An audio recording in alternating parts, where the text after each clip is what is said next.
എന്താ കിട്ടോ എന്താ കിട്ടാടി നീ നിന്റെ ജോലിയൊക്കെ നോക്കാം എനിക്ക് ചോദിക്കാനുള്ളത് ചോദിച്ചിട്ടേ സമാധാനം ഉണ്ടാവുള്ളൂ. അമ്മേ അമ്മേ തുടങ്ങി അവൻ എന്തോ കാര്യമുണ്ട് അത് ഞാൻ അറിയണ്ടേ ഈ വീട്ടിലുള്ള ഞാനൊന്നും അറിയണ്ടേ.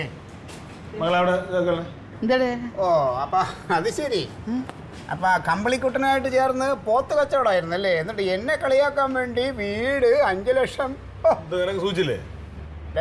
നീ നിന്റെ കാര്യം നോക്ക്. ഞാൻ അമ്മ എടുത്താണ് സംസാരിക്കണത്. അമ്മ അറിയാൻ പോയാത്തോണ്ട് ചോദിക്കണേ. ആരോട് ചോദിച്ചിട്ടാണ് അമ്മ പെൻഷൻ കാശ് എടുത്ത് പോത്തിനെ വാങ്ങിക്കാൻ കൊടുത്തത്? എന്തുകൂത്ത് എന്റെ പെൻഷൻ കാശ് കൊടുത്ത് ഞാൻ പശുവിനെ ആടിനെ പട്ടിയെ പൂച്ച ആനെ അവരെ വാങ്ങിച്ചിരുന്നില്ല. അതിന് നിനക്കെന്ത്? എനിക്ക് ഗണ്ണമുണ്ട്. രാവിലെ ഈ വീട്ടിൽ പോത്തിനെ വളർത്താൻ പറ്റൂല. ഒന്നാമത് എനിക്ക് പോത്തിന്റെ ഒക്കെ നാട്ടടിച്ച സർദിൽ വരും. വേണമെങ്കിൽ അവനെ ജമന്തിയുടെ അമ്മാവിന്റെ വീട്ടിൽ എവിടെയെങ്കിലും ഇട്ട് വളർത്തിയാൽ മതി. പിന്നെ എന്റെ കാശ് കൊടുത്ത് വാങ്ങിക്കുന്ന പോത്തിനെ എവിടെ വളർത്തണമെന്ന് ഞാൻ തീരുമാനിക്കും. നിനക്ക് ബുദ്ധിമുട്ടാണെങ്കിൽ പാലായാലോ എവിടെയാണെന്ന് വെച്ചാൽ നീ പോയിക്കോ. ഓ അത് ശരി. അപ്പൊ എന്റെ വാക്കിന് വീട്ടിലൊരു വിലയില്ല. ഇല്ല, ഞാൻ കാണിച്ചു തരാം. എന്ത് കാണിച്ചു തരാണോ ഞാൻ? പോത്തിനെ വാങ്ങാൻ അറിയാം, പോത്തിനെ വളർത്താൻ ഞങ്ങൾക്കറിയാം. ഞങ്ങളെ കുഞ്ഞിനെ പോലെ വളർത്തും പോത്തിനെ. അയ്യോ എന്നാ പിന്നെ നീ ദത്തെടുക്കേണ്ട കാര്യമില്ലായിരുന്നല്ലോ. കുറെ പോത്തിനെ വാങ്ങിച്ചാൽ വളർത്തിയാ പോരടാ. വന്നേ അവരെന്താന്ന് വെച്ചാ ചെയ്യട്ടെ, നമുക്ക് എന്തിനാ ഇത്? ചുമ്മാടി ഈ വീട്ടിൽ പോത്തിനെ വളർത്താൻ പറ്റൂല. ചേട്ടാ ഫാസിലിന് കിട്ടിയ പോത്തിനെ കൂടെ ഞങ്ങൾക്ക് തരാന്ന് പറഞ്ഞിട്ടുണ്ട്. അപ്പൊ ഇവിടെ 2 പോത്ത് എന്ത് രസമായിരിക്കും. ആണുങ്ങൾ സംസാരിക്കണ ചൊറിയരുത് കേട്ടാ. ഈ വീട്ടിലെ പോത്തിനെ ഒരു പുല്ലിനെ വളർത്താൻ ഞാൻ സമ്മതിക്കൂല. പിന്നെ പുലിനെ ഒന്നും അല്ലല്ലോ വളർത്താൻ പോണത്, പോത്തിനെയല്ലേ ഞങ്ങൾ വളർത്തു. ഇവിടെ വളർത്തുന്നത് കാണണം എനിക്ക്. ഞാൻ കാണിച്ചു തരാടാ. എന്റെ പൊന്ന് കനക അവൻ വളവളാന്ന് അവിടെ നിന്ന് സംസാരിച്ചോണ്ടേ കേട്ട്.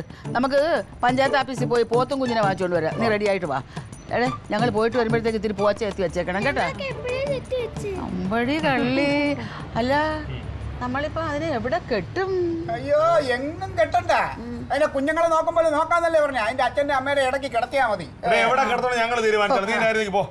ഞാൻ അവസാനമായിട്ട് പറയണ്, നിങ്ങൾ ഈ തീരുമാനത്തിൽ നിന്ന് മാറുമോ ഇല്ലയോ? ഇല്ല. എനിക്ക് പലതും തീരുമാനിക്കാണ്ട് ഞാൻ കാണിച്ചു തരാം.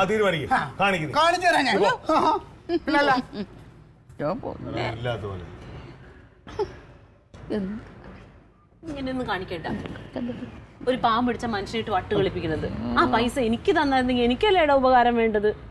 നീ പോത്തിനെ കിട്ടിയിട്ട് നീ ഇപ്പൊ എന്ത് ചെയ്യാൻ പോണ്? നിനക്ക് തന്നിട്ട് എന്താണ് കാര്യം? കടലിൽ കായം കളിക്കാണ്. എന്ത് കിട്ടിയാലും നിനക്ക് മതിയാവൂല. അപ്പൊ അങ്ങനെയുള്ള സ്ഥലത്ത് എനിക്ക് തരാതെ ഇപ്പൊ അവന് പോത്ത് മേടിച്ചു കൊടുക്കാൻ പോണേ. മുതലാക്കി നിൽക്കും.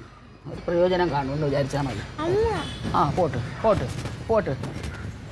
മൂത്തവർ ചെല്ലും മൂന്ന് നെല്ലിക്ക മുമ്പേ കഴിക്കും പിന്നെ മധുരിക്കും. എനിക്ക് ഇച്ചിരി കഴിച്ച നെല്ലിക്ക ഇഷ്ടം. ഓ അനുഭവിക്കാൻ കിടക്കുന്നതേ ഉള്ള ഇവള്.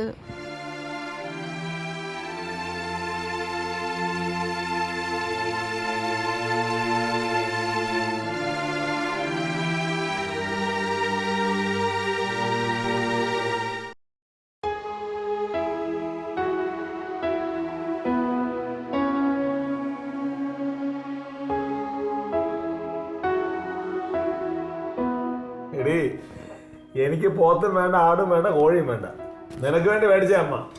പുതിയ നമ്പർ നമുക്ക് വേണ്ട. കോഴിനെ പോത്തിനെയൊന്നും നമുക്കും വേണ്ട. നീ നിന്റെ അമ്മമോനും കൂടി എന്താന്ന് വെച്ചാൽ അയക്കോ. എന്റെ പൊന്നടി അവൻ പറഞ്ഞത് വേറൊന്നും അല്ല. കുറച്ച് പൈസ മുടക്കി അങ്ങനെ ചെയ്താൽ നിനക്കൊരു വരുമാനം ആകുമല്ലോ എന്ന് അവൻ വിചാരിച്ചു. ഇത്രേ ഉള്ളൂ. പൈസ അല്ല, പ്രയോജനമുള്ള കാര്യത്തിന് വേണ്ടി മുടക്കണം.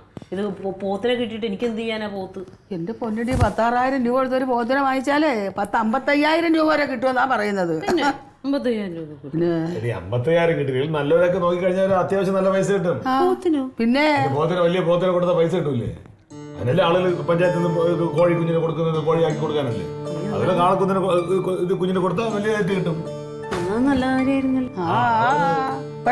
അതല്ലേ അമ്മേരെ പൈസ എടുത്ത് കൊടുത്തത്. അമ്പിനും മില്ലിനും സമ്മതിക്കണില്ലല്ലോ. അല്ലെ സത്യത്തിൽ പോത്തിനോട് ദേഷ്യമുണ്ട്. അത് വല്ല അലർജി ഉള്ളതാണോ അതിന്? അതെങ്ങനെ പാലാ വീട്ടില് ഒരുപാട് പോത്ത് അടക്കില്ലേ അമ്മ? പിന്നല്ലാതെ. അപ്പോഴോ? അത് ശരി. അങ്ങനെ നമുക്കൊരു കളി കളിക്കാം. നിങ്ങൾ ഞാൻ പറഞ്ഞ കേട്ടാ ശരി പണിയാണ്.